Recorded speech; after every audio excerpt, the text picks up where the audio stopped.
2021년 8월 18일 새벽 5시 예배 하나님의 말씀은 시편 41편 두 번째 시간으로 우리 3절 4절 합독합니다. 시편 41편 3절 4절 합독합니다. 여호와께서 그를 병상에서 붙드시고 그가 누워있을 때마다 그의 병을 고쳐주시나이다.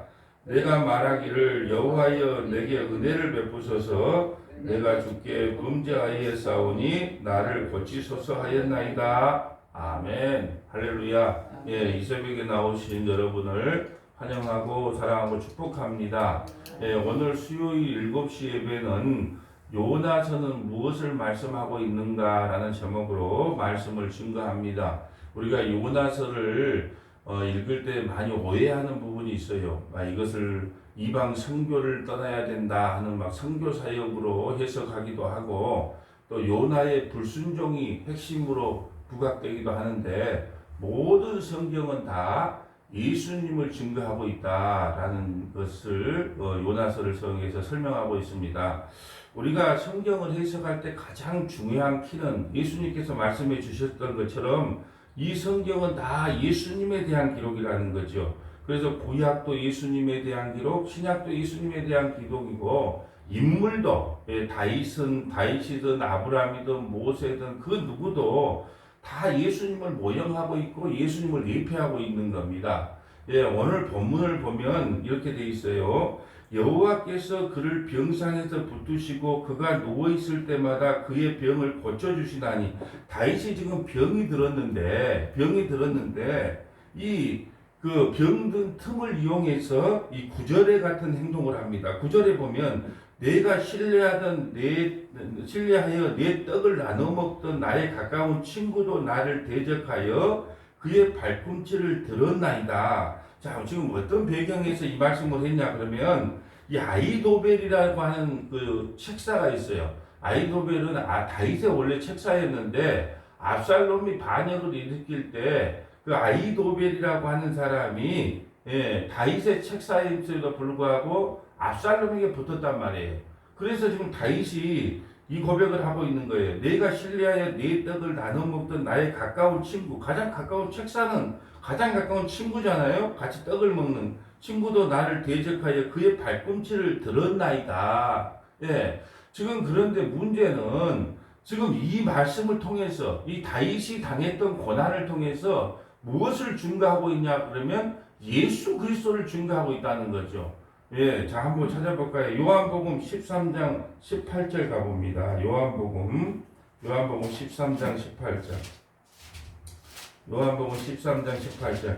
이 말씀이 이루어지는 겁니다. 이번 주일 설교인데요. 자, 요한복음 13장 18절 한번 봐봅니다.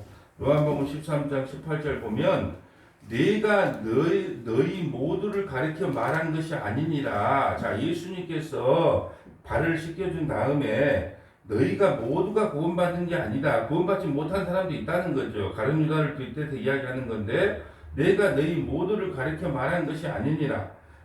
나는 내가 택한 자들이 누구인 줄 알미라. 예수님은 당연히 자기 백성이 누구인 줄 알겠죠. 그러나 내 떡을 먹는 자가 내게 발꿈치를 들었다 한 성경을 응하게 합니다. 오늘 성경의 본문을 그대로 응하기 위해서 이 가룟 유다가 나를 배신했다, 팔았다, 내 떡을 먹는 자가 내게 발꿈치를 들었다 한 성경을 응하게 하는 것이니라. 여러분, 그래서 중요한 게 뭐냐 하면 지금 다윗 이야기를 하고 싶은 게 아니에요. 성경은 다 예수님 이야기를 하고 싶은 건데 그것을 지금 예수님을 설명해야 되는데 구약은 모형으로밖에 설명할 수가 없지 않아요? 실제적으로 오신 예수님이 아니기 때문에. 그러니까 구약이 일어났던 모든 사건과 배경을 통해서 주님께서 하고 싶은 메시지는 뭐냐 하면 바로 예수님을 증거하고 싶은 거예요. 여러분, 모세가 우리를 구원한 거 아니고 아브라함이 구원한 것도 아니고 다윗이 구원한 것도 아니라는 거예요. 오늘 요나서를 봐도 그래요. 바리새인들이 자꾸 표적을 보여달라고 하니까 악하고 음란한 세대가 표적을 구하나 요나의 표적밖에는 보여줄 것이 없다. 요나의 표적이 뭐예요? 십자가의 죽음과 부활이에요. 요나가 그 악한 니느웨에 가서 하루 만에 회개하라. 회개하라 말도 안 했어요. 그리고 40일 되면 심판받는다. 그 말만 했는데 왕부터 짐승까지 금식을 하고 회개를 했는데 요나보다 더 큰 분, 예, 솔로몬보다 더 큰 분이 와서 너희에게 회개를 선포했는데도 너희는 믿지 않았다. 이게 바로 악하고 음란한 세대의 표정이다. 그걸 지금 예수님이 말씀하고 있는 거예요. 그래, 요나서를 통해서도 예수님은 뭘 설명하고 있는 거냐? 요나가 핵심이 아니다니까요. 그 속에 예수님이 요나도 가서 이방인 지역에 가서 너희 40일 뒤에 심판받는다 그랬는데 이방인들도 회개를 했는데 내가 너희 땅 이스라엘 땅에 와서 내 백성에게 복음을 선포했는데도 너희는 듣지 않는다. 그래서 솔로몬보다 위대한 사람이 솔로몬은 남방 여인이 솔로몬에게 그 지혜를 들으려고 오지 않았냐. 그런데 너희는 솔로몬보다 더 큰 네가 와서 복음을 전해도 너희는 듣지 않았기 때문에 이게 악하고 음란한 세대고 요나가 복음을 전파했는데 회개했는데 내 백성은 요나보다 몇 배나 더 큰 하나님이 내가 와서 복음을 전파했는데도 너희들은 내 말을 듣지 않았으니까 이게 바로 악하고 음란한 세대라는 표징이다. 그러면서 모든 것이 다 예수님을 잘 설명하기 위한 모형이었다는 거죠. 구약은. 저는 목회자가 되고 나서 성경이 무엇을 말씀하고 있는가가 너무 궁금했어요. 오히려 목회자가 되고 나서 너무 궁금하고 잘못 복음을 전하면 안 되겠다 싶어서 정말로 유명하다는 대형교회 목사님 설교를 목사가 되자마자 새벽 예배 끝나면 한 4시간 동안 유명하다는 목사님 설교를 다 모니터링을 했을 거예요. 그리고 설교 잘한다는 목사님들도 한 1년 동안을 그렇게 했습니다. 월요일 날은 뭐 하는 날이냐? 한 14시간, 15시간 설교 잘한다는 목사님 모니터링 하는 시간이었어요. 한 1년간 목사 되고 나서. 그런데 중요한 것은 뭐냐? 그 속에 예수를 온전히 발견하지 못하더라는 거죠. 정말로 영어도 잘하고 히브리어 헬라어도 잘하고 또 말씀도 유머 있게 잘하고 웃기기도 잘하고 참 말소리도 천천히 하고 서울말씨 쓰고 참 교양 있어 보이긴 한데 중요한 것은 그 속에 예수가 발견되지 않더라는 거죠. 모든 성경은 예수님에 대한 기록이라고 했는데 왜 저 속에서는 예수님이 발견되지가 않을까? 물론 발견되긴 하지요.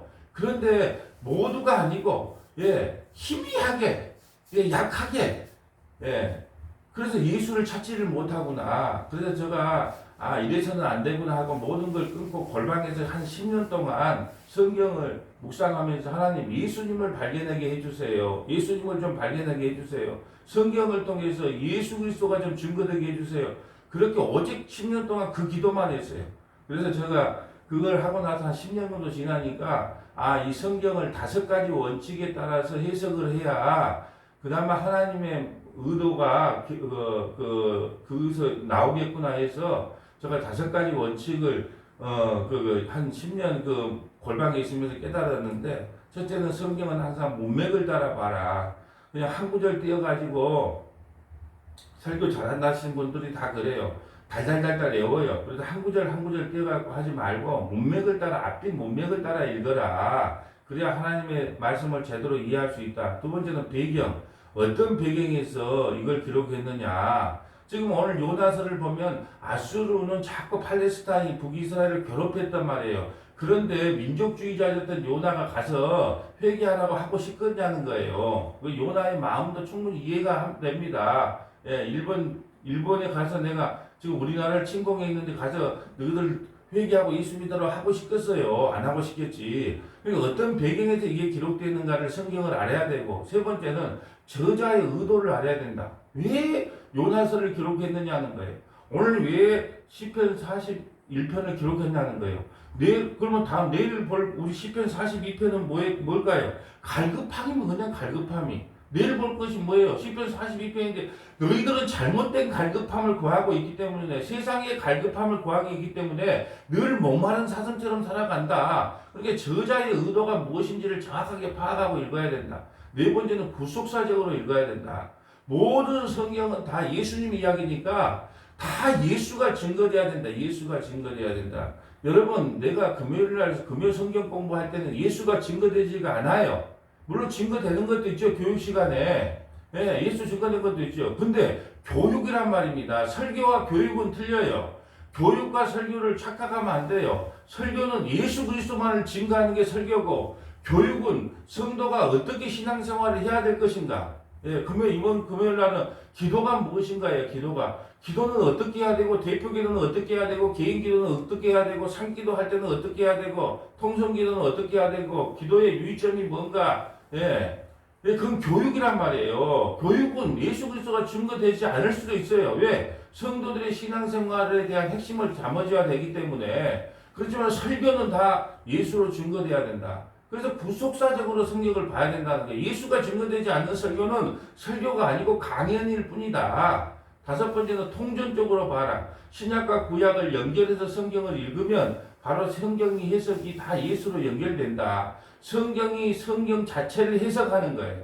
말씀이 말씀 자체를 해석하는 겁니다. 예. 그래서 제가 이제 그 목사 되고 나서 한 1년 동안 다 모니터링을 서로의 유명하다는 목사님, 설교 잘한다는 목사님 한 1년 동안 모니터링을 한 걸 다 끊고 성경 자체만을 보면서 성경으로 성경을 해석하게 되었다라는 것을 말씀드립니다. 시편 41편도 마찬가지예요. 다윗의 상황을 통하여 예수 그리스도가 누구신가? 예수 그리스도께서 어떻게 이 땅에 오셔서 무슨 일을 하셨는가? 그걸 설명하고 싶은 거예요. 그래서 시편 41편의 주제가 가난한 자를 보살피는 자에게 복이 있다. 이 가난한 자가 우리로 보는 거예요. 다윗으로 보는 겁니다. 근데 더 깊이 들어가서 실제로 부유한 자지만 가난하게 이 땅에 오셔서 우리의 가난함이 뭐예요? 죄와 사망에서 영원히 죽을 수밖에 없는 우리의 가난함을 채워주기 위해서 예수님이 오셨다. 그 예수님이 가난한 자예요. 그 예수를 믿는 자를 주님께서는 부유한 자라 인정을 해주신다. 그 예수가 증거되어야 된다는 거죠. 예. 그래서 이 성경을 해석할 때는 반드시 성령님의 도움이 없이는 예수 그리스도로 증거될 수가 없어요.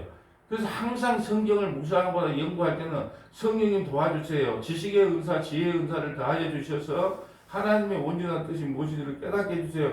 그래서 깨닫게 하지 않으면 성경을 윤리도덕적으로, 여러분 이거 성경 윤리도덕적으로 문자적으로 해석하려면요 성경 연구할 필요도 없어요. 가난한 자들을 보살핍니다. 여러분 우리 심령이 가난하게 살면 하나님께서 우리를 보살펴 주십니다. 그래서 우리 심령을 가난하게 살아야 됩니다. 뭐가 어려워요? 예? 복 있는 사람은 악인의 길을 쫓지 않습니다. 그러면 우리가 악한 길로 가지 말고 선한 길로 갑시다. 성경을 연구할 필요가 뭐 있습니까? 문자적으로 읽어주면 되는데 아무런 어려움이 없어요. 그냥 해석하려면 윤리도덕적으로 해석하려면 성경을 연구할 필요도 없고 성경 갖고 성령께 떼쓸 필요도 없어요. 그냥 갖다가 해석해 이거 뭐 지키겠어요? 2절 여호와께서 그를 지키서 살게 하시고 하나님 뜻대로 살면 하나님께서 우리를 지키시고 보호해 주십니다. 그러니까 하나님 뜻대로 사세요. 이게 무슨 설교가 어렵습니까? 아무렇지도 어렵지 않죠. 그 문자 속에 들어있는 예수 그리스도를 발견하려고 하다 보니까 고뇌가 있고 아픔이 있는 겁니다. 예. 3절 봅니다. 여호와께서 그를 병상에서 붙드시고 그가 누워있을 때 그의 병을 고쳐주셨다. 지금 다윗이 어떤 형편인지 모르고 병들어 있었다. 그런데 뭐예요? 악한 자가 와서. 여러분 지금 똑같아요. 예수님도 어떤 거예요? 제자들 발 씻고주고 있었고 6월절 성찬을 하고 있을 때 같이 밥 먹고 있었는데 이번 주일날 다 설교를 합니다. 그런데 가룟 유다가 떡만 먹고 피를 안 먹고 잔을 안 마시고 그냥 탁 나가버리는 거예요. 언제? 그것도 밤에 나갔다 그래. 밤이라고 하는 것은 구원받지 못한, 밤이 되고 아침이 돼야 되는데 밤에 나갔다고 이미 성경은 밤이라고 정확하게 기억을 해놓으세요. 가룟 유다는 어땠다? 저주받은 인생이다. 구원받지 못했다는 것을 그 단어 하나에 정확하게 이야기하고 있단 말이에요. 여러분 예수님 베드로가 그물을 바다에 했을 때 첫 번째 예수님을 만났을 때 어떻게 했어요? 그물이 찢어졌어. 그건 뭘 거예요? 율법주의로는 단 한 사람도 구원받을 자가 아무것도 없다는 거예요. 근데 부활하신 후에 그물을 던져라 그랬는데 그물이 150세계라고 하는 그물이 딱 물고기가 잡혔단 말이에요. 부활하신 후에는 뭘 설명하고 있냐? 구원받은 백성의 숫자가 정해졌다는 거예요. 몇 명으로? 153명으로. 153명이란 말이 아니고 상징적으로 이미 그물 안에 찢어질 수가 없다. 복음 안에서는 절대로 한 명도 잊어버리지 않는다는 거예요. 근데 율법 안에서는 단 한 사람도 구원받을 인간이 없다. 그걸 설명하기 위해서 십자가 지기 전에는 그물이 찢어졌던 거고 십자가를 지니까 그물이 찢어지지 않고 153명이 온전히 딱 모아졌던 거예요. 이게 성경 하나하나가 의미가 있지. 여러분 예수님 말씀을 들었더만 물고기를 잡았더만 이렇게 풍성한 물고기를 잡았지 않습니까? 예? 이게 뭐 설교도 아니고 뭣도 아니고 이게 뭐라고 설명하고 있어. 그러니까 여러분도 하나님 말씀 어떤 장로님 그러고 다니신 분 있더라고. 뭐 어디 가서 뭐 하나님이 뭐 은혜 줘가지고 어디 뭐 사업을 다 망했는데 뭐 베드로 뭐 장로님이라든가 뭐 물고기를 던졌더만 뭐 이렇게 많이 건져가지고 그 간증하신다 그래요. 나는 듣지도 않았는데 그게 뭔 소리예요 지금? 그물이 찢어진가고 안 찢어진가를 통해서 율법과 복음이 얼마나 큰 차이가 있는가를 주님은 설명하고 싶은 건데 무슨 물고기 많이 잡은 것이 무슨 간증이고 그러겠냐는 거예요. 그러니까 답답하지요. 예. 자, 4절 봅니다. 내가 말하기를 여호와여 내게 은혜를 베푸소서 내가 주께 범죄하였사오니 나를 고치소서 하였나이다. 나의 원수가 내게 대하여 악담하기를 그가 어느 때나 죽고 그의 이름이 언제나 없어질까. 항상 악담을 한다는 게 악담을 한다. 예, 악담을 하고 다니죠. 여러분 지금 누구가 생각납니까? 이 악담하면. 지금 물론 다윗을 통해서 다윗을 비방하고 악담했던 사람이 있죠. 그렇지만 이것을 악담했던 사람 누구예요? 만약 대제사장, 서기관들, 바리새인들은 예수님을 악담하고 다니게 유대주의자들, 율법주의자들은 예수님을 악담하고 다닙니다. 왜 대제사장들이 예수님을 그렇게 죽이지 못해서 안당한 줄 아세요?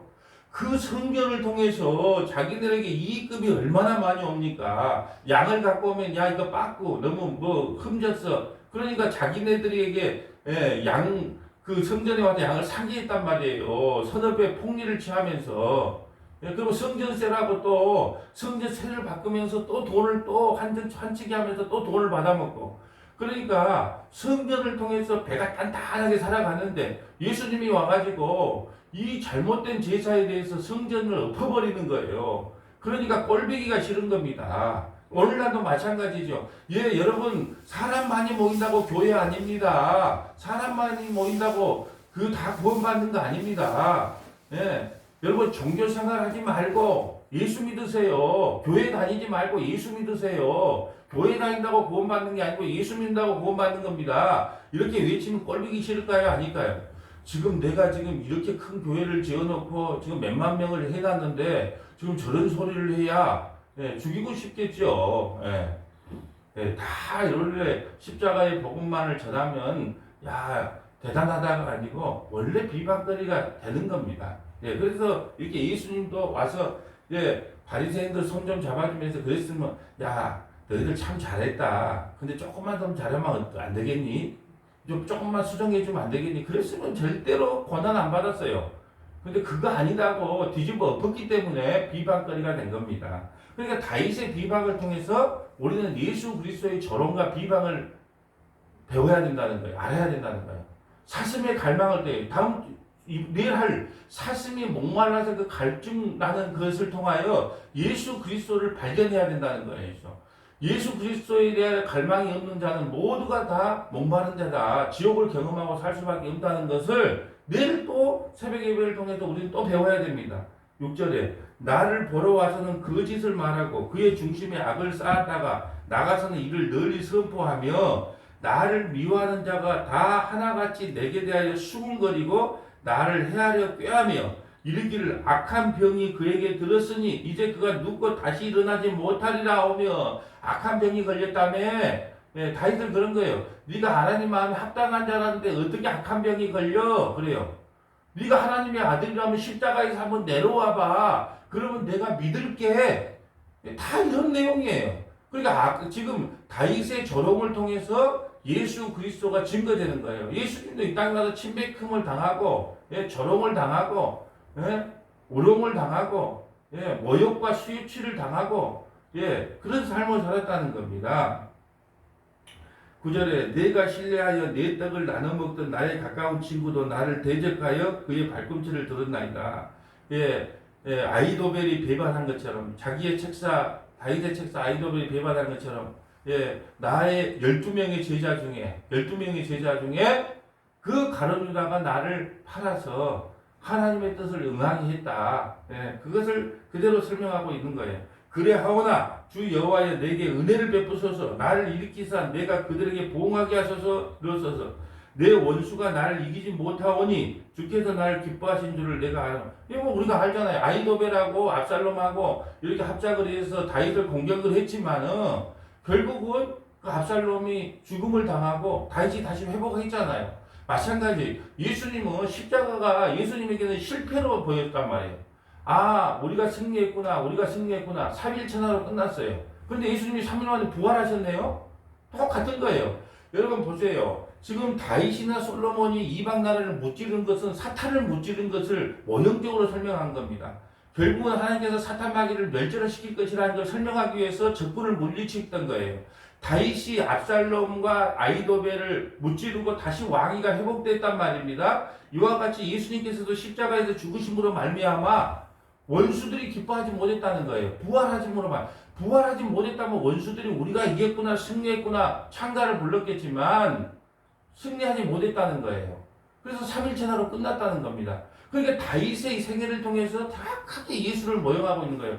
여러분 어젯밤에는 꿈에는 계속 하나님께서 내가 중얼거리는 것이 나의 주님, 나의 그리스도라는 말을 계속 말씀하게 하는 거예요. 나의 주님, 나의 그리스도. 여러분 나의 주님이 돼야 구원받는 거예요. 나의 그리스도가 돼야 구원받는 겁니다. 그래서 나의 주님, 나의 그리스도란 말이 계속 뇌리에 스치는 겁니다. 예, 그러니까 다윗의 일생을 통해서 예수 그리스도를 그대로 모형하고 있다는 거죠. 자, 12절 주께서 나를 온전한 중에 붙드시고 영원히 주 앞에 세우시나이다. 뭘로 세워요? 십자가로 세우는 거예요. 십자가로. 하나님의 뜻을 온전히 이루는 자리는 십자가입니다. 그래서 다윗이 아이도벨과 압살롬을 무찌른 것처럼 승리한 것처럼 예수님도 하나님의 뜻을 온전히 이루었는데 그 온전히 이룬 뜻이 뭐냐? 십자가에서 자기 백성을 단 한 명도 잊어버리지 않는 거예요. 예. 제가 이번 주 설교에 말씀드렸지만 하나님께서는 이 땅에 오실 때 살생부와 생명책을 갖고 오세요. 살생부를 든 사람은 아무리 믿으라 그래도 안 믿어요. 살생부에 기록된 자는. 그러나 생명책이 기록된 자는요. 믿지 마라 그래도 믿게 되는 거예요. 예. 제발 좀 믿지 마라. 예수 믿지 마라. 그래도요. 아닙니다. 믿게 되고 제발 좀 믿으라고 해도 안 믿어지는. 이게 가룟 유다는 살생부에 기록된 자고 베드로는요. 생명책에 기록된 자다. 이렇게 나눠지는 거라는 거예요. 뭘 선포해 보면 알아요. 복음을 선포해 보면 알아요. 13절 이스라엘 하나님 여호와를 영원부터 영원까지 송축할지어다. 아멘 아멘. 아멘이라는 것은 확실히 이루어질 걸 믿습니다. 이런 고백인데 자 어제도 말씀드렸지만 시편은 5권으로 나눠졌는데 1편부터 41편까지가 한 권으로 되어 있어요. 이제 이 내일 부르는 고라자손의 인도자를 부르는 노래 그래가지고 이 권이 나눠집니다. 그러면 시편 41편에 가난한 자를 보살피는 자에게는 복이 있다. 재앙의 날에 여호와께서 그를 건지시더라. 이게 주제라 그랬는데 그러면 또 성원화교회 주석집이 있어야 되겠죠. 시편 41편의 주석집은 야고보서 2장 5절부터 13절이에요. 야고보서 2장 5절부터 13절. 야고보서 2장 5절부터 13절 봐보세요. 13절 봐보세요. 자, 오늘 시편 41편의 서원화교회 해설집이에요. 자, 야고보서 2장 5절 봅니다. 내 사랑하는 형제들아 들을지어다. 하나님이 세상에서 가난한 자를 택하사 믿음에 부유하게 하시고 가난한 자 누구? 예수 믿는 우리 가난한 자를 택하여 부하게 하시고 또 자기를 사랑하는 자들에게 상속하신 나를 상속으로 받게 하시고 가난한 자에게 상속자를 드는데 가난한 자는 뭐라 그러세요? 나는 예수님 없으면 못 살아요. 이런 사람에게 하나님 나라를 상속해 준답니다. 너희는 도리어 가난한 자를 업신여겼도다. 부자는 너희를 억압하며 법정으로 끌고 가지 아니하느니라. 그들은 너희에게 대하여 일컫는 바 그 아름다운 이름을 비방하지 아니하느냐. 너희가 만일 성경에 기록된 대로 내 이웃 사랑하기를 내 몸과 같이 하라 하신 최고의 법을 지키면 잘하는 것이거니와 만일 너희가 사람을 차별하여 대하여 죄를 짓는 것이니 율법이 너희를 범죄바로 정죄하리라. 누구든지 온 율법을 지키다가 그 하나를 범하면 모두 범한 것이 되나니 자 간음하지 말라 하시니가 또한 살인하지 말라 하셨은즉 내가 비록 간음하지 아니하였어도 살인하면 율법을 범하는 자가 되느냐? 너희는 자유율법대로 심판받는 자처럼 말도 하고 행하기도 하라. 공의를 행하지 않으냐 하는 자에게는 공의 없는 심판이 있으리라. 공의는 심판을 이기고 자랑하느니라. 아멘. 여러분 무슨 말이냐 하면 이 야고보서에 들어오는데 예, 차별하여 대한다는 거예요. 무슨 금가락지 뭐 발가 이렇게 뭐 목걸이 아니 옷 잘 루이비통 가방이나 들고 오는 교회 그런 걸 들고 오면은 여기 앉으세요 여기 앉으세요 하고 창석에 주는데 예 가난한 사람이 들어오면 예 눈에 보이는 가난한 사람이 들어오면 앉든지 말든지 그렇게 대우한다 차별 대우한다 이 기록을 하면서 이 말씀을 하시는 겁니다. 그럼에도 우리는 그러게 해요. 그 가난한 자를 대하는 것을 왜 너희들이 가난한 자를 멸시하는 것이 뭔지 아냐? 예수님을 멸시하는 거다. 이 말을 하고 있는 거예요. 왜요? 예수님은 부요하신 자지만 가난한 자들을 위해서 이 땅에 오셨는데 너희들은 그 육신의 가난한 자도 그렇게 차별하거들 육신의 가난한 자도 너희들이 차별하지 않느냐?